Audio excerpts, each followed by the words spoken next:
তুমি মাইরো গো দয়া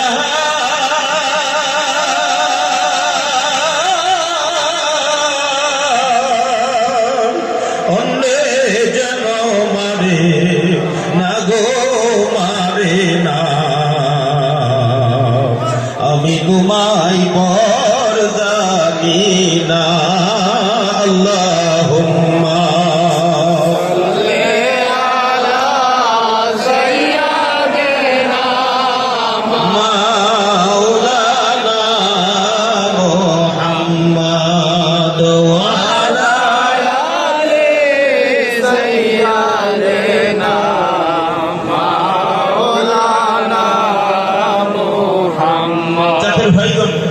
আমরা রোজা রাখছি,